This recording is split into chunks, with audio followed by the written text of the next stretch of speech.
Five Nights at Freddy's Security Breach is without a doubt the game whose story was most impacted by its turbulent development, from Scott Cawthon only revealing crumbs of the story he wanted this title to tell due to his fear of it getting leaked, to Steel Wool wanting to tell a completely different story from the one Anime Dude wanted. It's safe to say Steel Wool and Scott Cawthon were butting heads when it came to the writing. One of the things Steel Wool most likely had a tug of war with Scott Cawthon over was when this story took place. After reviewing the game and all its files multiple times, I have determined that Five Nights at Freddy's Security Breach was intended to be a prequel set at the earliest point in the observable timeline. Let's examine the theme of the Pizzaplex, which is 80s nostalgia. Since this game takes place in the 2030s, it wouldn't really make sense to theme an indoor amusement park after this time period. It would make way more sense for the Pizzaplex to be themed after 90s nostalgia, since all adults born in the 1990s will be in their 40s by then. Gosh, I feel old already. Building a giant mall that serves as an indoor amusement park was also a more popular thing to do in the late 70s and early 80s. The animatronics helped build this case too, and would explain why Bonnie and Foxy are missing. Fun fact, while Scott Cawthon was working on the first Five Nights at Freddy's, he wanted a wolf animatronic in the game. Due to what happened while making the character, it became Foxy. Roxanne Wolf, being one of the earliest animatronics to join Freddy Fazbear's band before Foxy, would have been a cute inside joke and salute to Foxy's development history. As to why Bonnie wasn't part of the band despite being introduced at Fredbear's Family Diner would have been explained in the prequel story. My best guess is that the prequel-plex was avoiding rabbit characters at all costs due to what happened with William Afton at Fredbear's Family Diner. Freddy, Chica, Roxy, and Monty would have shown the earliest version of the band, and there would have been no mystery of what happened to Glamrock Bonnie because Glamrock Bonnie and Foxy wouldn't have existed. Now some of you might be asking, well, you seem to be building a strong case here, but what about Vanny? How would she have tied into the prequel story since she was introduced in Help Wanted's DLC, Curse of Dreadbear? Well, what if I told you Prequel Security Breach solved that issue by revealing that the Vanny Tape Girl becomes and that Vanny and the Pizzaplex were two separate characters decades apart from each other? What's even wilder is that 80s prequel Vanny would have been connected to William Afton, but not in the way you thought. The biggest piece of evidence for my case is Secret of the Mimic itself. After releasing Security Breach to universally bad reviews, a free sequel DLC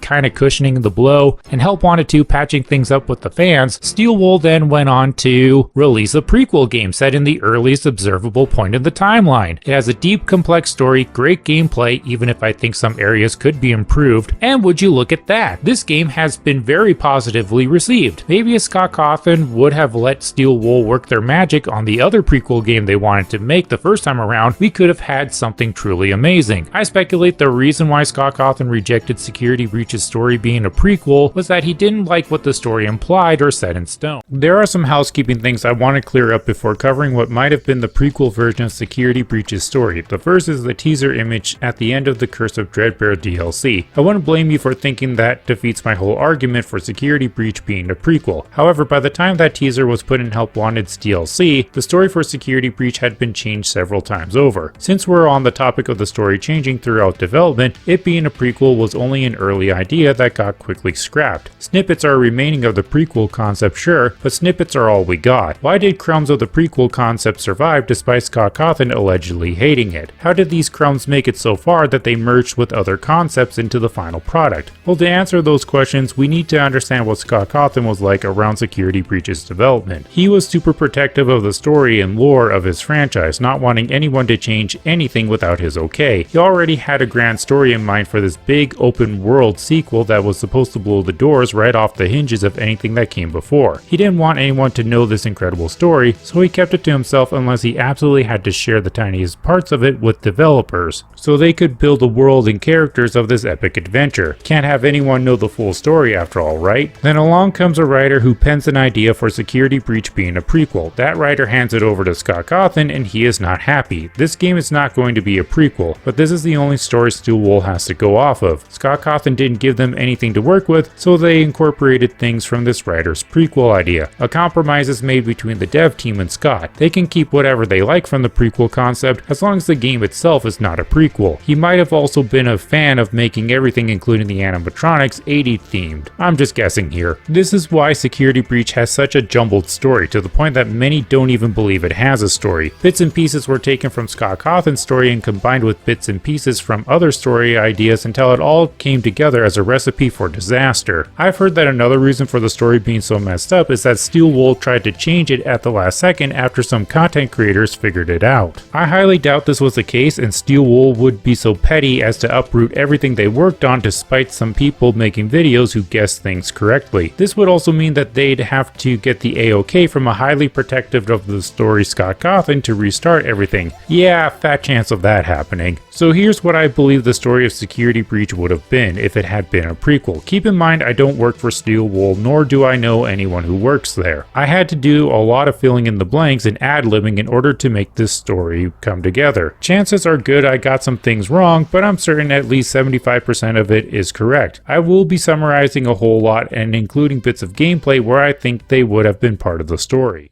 The story of Prequel Breach would have been set in either 1984 or 1985 and would have taken place over the course of 5 nights. We most likely would have played as Vanessa, the new hire overnight security guard at the recently opened Freddy Fazbear's Mega Pizzaplex. On night 1, Vanessa would have found a little boy named Gregory who hid until the place was closed. As she was about to escort him out, he explained that he was looking for his friends who all seemed to have disappeared around the Pizzaplex. Vanessa, of course, would be annoyed that there were more kids that she'd have to find hiding in other places.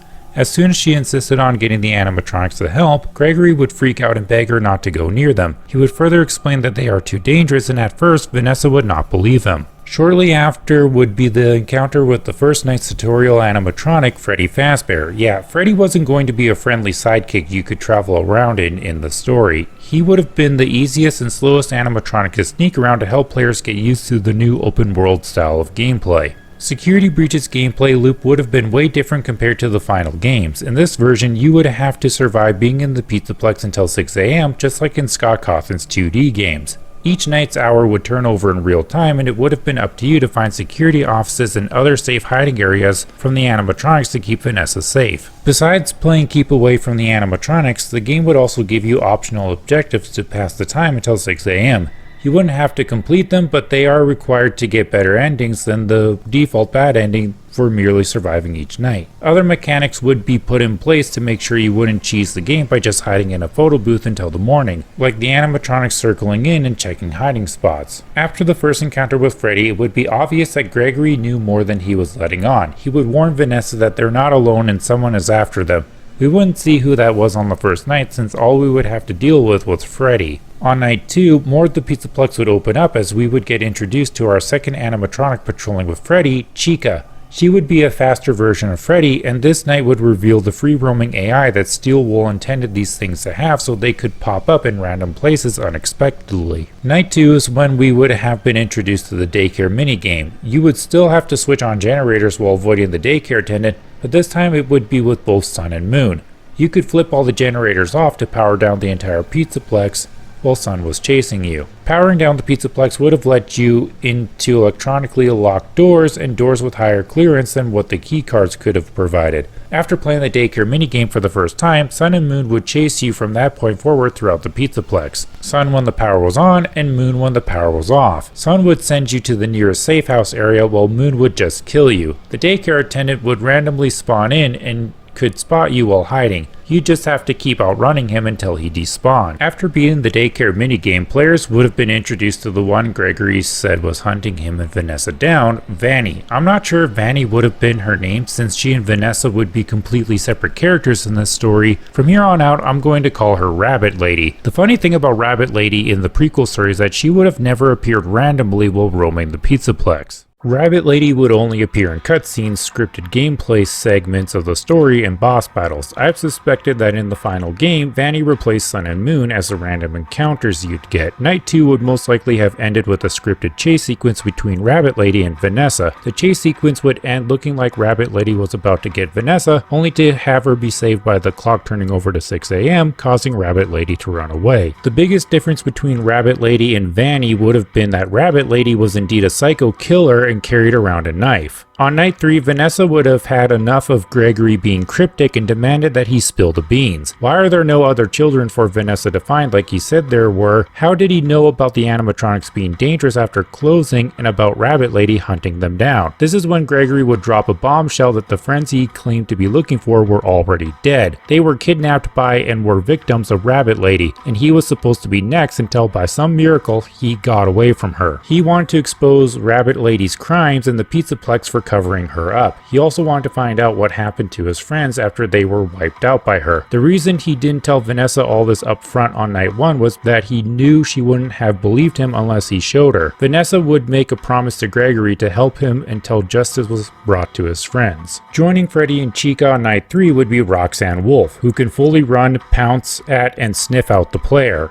She would patrol the most important areas necessary to complete your objective. It's here that I need to highlight the differences between the prequel Glamrocks and their final release counterparts. Aside from having a pseudo free-roaming AI, the pseudo Glamrocks would have been way more terrifying because none of them would have had voices. Just like in Scott Cawthon's early 2D games, the animatronics would have just made mechanical noises, growls, and groans. Wait, groans? Yeah, I'll get to that in due time, but the Glamrocks were never supposed to spout one-liners over and over. It has been heavily speculated that Monty was given a voice late into the game's development. Due to this, I believe that all the Glamrocks having a voice was a late addition to give them more personality once the story changed with them. Vanessa would most likely come up with the idea to check parts and service to find out what's going on with the Glamrocks. The only way she would know how to get to parts and service is through the stage elevator in the atrium. Here, Rabbit Lady would trap them and they'd have to sneak past Freddy, Chica, and Roxanne, similar to the final game. There would be a big reason why Rabbit Lady wouldn't want Vanessa and Gregory to snoop around in parts and service. After making it past everyone onto the stage, Vanessa and Gregory would head down and make some unusual discoveries. It would be in parts and service that Gregory and Vanessa would discover the animatronics have an overnight security mode, making them incredibly deadly. There would also be evidence that someone had been tampering with them with all the tools and parts lying around. Little would Vanessa and Gregory know that heading to parts and service was another trap set up by Rabbit Lady. They would need to go through the endo maze to make it past her and back to the Pizzaplex. On night 4, we'd be introduced to Monty, the fastest animatronic who can jump at you to clear the gap. He would be the most dangerous and relentless animatronic joining the hunt. Night 4 is when we'd learn who Rabbit Lady is, not her identity mind you, but why she was here. There have been a discussion among many fans who believed Vanny should have been a creepy fangirl obsessed with Fazbear Entertainment to the point she was recreating the missing children incident. All of you who have been saying that had no idea how close you were to being right on the money. Rabbit Lady would have been revealed not to be a fangirl of Fazbear Entertainment, but of William Afton. Afton is a psychopath, and psychopaths appear to be incredibly charming. They are drawn to those they can use and abuse. It wouldn't take much effort to convince me he'd find a psychotic girl working at Freddy's who'd become smitten with him. Desperate for his attention,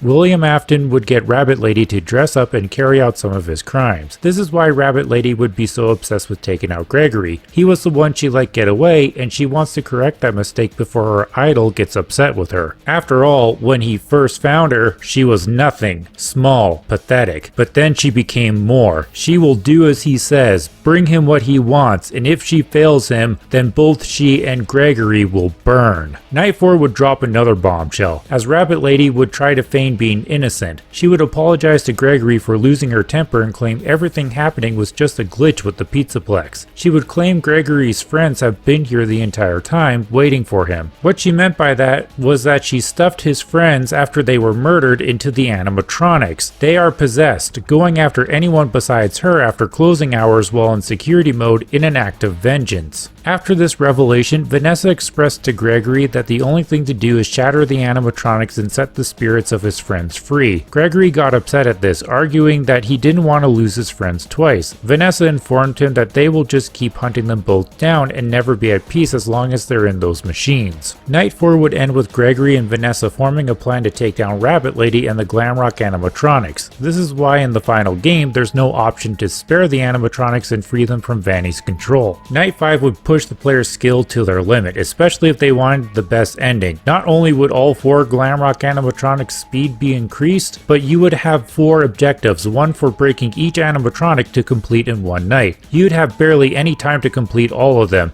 and it would require some luck. If the player did go after the animatronics, it would be revealed to the shock of Vanessa and Gregory that smashing them would not keep the robots down. The vengeful spirits would be so powerful that they could keep the broken bodies of the Glamrocks going. At the end of Night 5, whether you shattered the animatronics or not, the same pseudo ending would play. Rabbit Lady and the animatronics would surround Vanessa and Gregory, and when it turned to 6 AM, the animatronics would shut down. Rabbit Lady would violently thrust her chest forward before collapsing on the ground. Behind her would be a man in a yellow rabbit suit, holding a knife. He wouldn't be wearing just any yellow bunny suit, but the same glitch trap costume from Help Wanted. Yeah, Prequel breach would have implied that Glitchtrap wasn't just some random code or pajamas William Afton wore to bed, but retconned to be the first costume he wore during his earliest crime sprees. He would just casually wave to Vanessa and Gregory before walking away as the animatronics rebooted out of security mode. Now, with this being a Five Nights at Freddy's game and it originally being more of an open world version of one of Scott's 2D games, of course there would be a Night 6. Vanessa and Gregory would learn that Freddy Fazbear's Mega Pizzaplex was closed for the day due to the discovery of Rabbit Lady's body. By the way, this is why Vanny didn't appear in the Ruin DLC. It was always the plan for her to be a one-time villain who died at the end of her game. Instead of dealing with her, they would have to deal with William Afton in the Glitch Trap costume and the most aggressive animatronics ever. There wouldn't be any side objectives, your only mission would be to survive the night. Making matters worse is that the power would be permanently off and you'd be barred from entering the Superstar Daycare. Night 6 would have ended with either a chase sequence or a boss fight with William Afton. You'd either have to make it to the front entrance before he gets you or keep dodging him and his attacks until 6 AM. I don't believe it would have been the same as the Burn Trap boss fight in the final game, but more likely that you'd have to avoid him throughout the Pizzaplex. At the end of Night 6, a cutscene would play of William Afton closing in on both Vanessa and Gregory until the Glamrocks reactivated. It wouldn't matter if they were shattered or not. They all protect Gregory from William Afton and attack him as his Glitch Trap costume becomes too torn up for him to ever use again. They carry him away before whichever ending you get plays out. Let's talk about what kind of endings you could get in Prequel Breach. Your ending would depend on what you did and how many Glamrocks you shattered. Worst ending, nobody makes it out. If you didn't complete any objectives or shatter any of the animatronics, you'd get the worst ending, where Vanessa and Gregory were about to leave until William Afton showed up in his Spring Bonnie costume. He blocked off the front entrance and held up a knife as the screen faded to black and credits rolled. Bad ending, Vanessa was Rabbit Lady. If you completed at least one objective or shattered at least one animatronic, you'd get the default bad ending. Vanessa would believe she was Rabbit Lady the whole time and just imagined her getting deleted by William Afton. She would put on the mask in front of Gregory, and the last thing we would see was Gregory's terrified face as Rabbit Lady's shadow fell over him before the screen faded to black and the credits rolled. Good ending, everybody lives. If you completed all the objectives or shattered all the animatronics, you'd get the good ending where Vanessa and Gregory leave the Pizzaplex unharmed. Somewhere else, a scene would play out where William Afton would suit up in his Spring Bonnie costume. After the credits rolled, we'd get a post-credits scene of a newspaper clipping describing how Freddy Fazbear's Mega Pizzaplex is shutting down. Fazbear Entertainment would talk about a new and improved location opening up, and the picture accompanying the article would be of the toy animatronics. Best ending, William Afton gets arrested. If you completed all the objectives and shattered all the animatronics, you'd get the best ending where William Afton was arrested by the police, all while still wearing his torn up bunny pajamas. The post-credits scene would have a newspaper clipping describing how William Afton escaped prison. The same article would talk about how Fredbear's Family Diner was broken into a while ago, but nothing was missing except for a yellow rabbit animatronic. After beating the story mode, you would unlock the 7th night in a chapter select. Night 7 would be the survival mode, security breaches answer to a custom night. You can adjust the difficulty of all 5 animatronics, the number of items available, and other factors. Night 7 would be endless unless you turned on the clock and allow you to find out just how long you could survive against all enemies. Chapter select would let you choose what night to replay in the story mode so you could get another shot at completing all objectives and getting all endings. After going through the prequel story, I have mixed feelings about it. That's kind of weird to say since I was the one who pieced it together from the leftovers we got. On one hand, it would have been a better story than the final games. Actually, strike that, it would have been a story, so yeah, it wins by default. On the other hand, I can see why Scott Cawthon rejected this story idea and wanted to go with something else. Making the animatronics destructible in a prequel story would have downplayed their threat level at the time. It's why the Mimic is nearly indestructible in Secret of the Mimic. Some retcons would have had to have been made too, like Glitchtrap being the costume he wore for his murders before Spring Bonnie. he might have felt like other little things might not have let it work as a prequel. Now, if you're wondering where the Ruin DLC would have fit in, not much would have to be changed to make it work. The only two things that needed reworking were when the DLC would have taken place, which most likely would have been in 1986, and giving the Vanny mask a different gameplay mechanic to fit in with the time period. The story wouldn't need to change, the Mimic still could have been revealed, and it would have perfectly led into his backstory game Secret of the Mimic. Ruin, being set only a few years apart from Secret of the Mimic, would have made way more sense than being decades apart like in the final games. So something I've been somewhat building up to is something I believe Steelwool would have totally done if Scott Cawthon allowed it. You might be wondering what would have ultimately happened to the Glamrocks if Security Breach had been a prequel. That question would have been answered in Five Nights at Freddy's 2. Those withered animatronics in the back that would get up and walk around, they would have been the repurposed Glamrocks used for spare parts, and Ralph's recording would have matched up.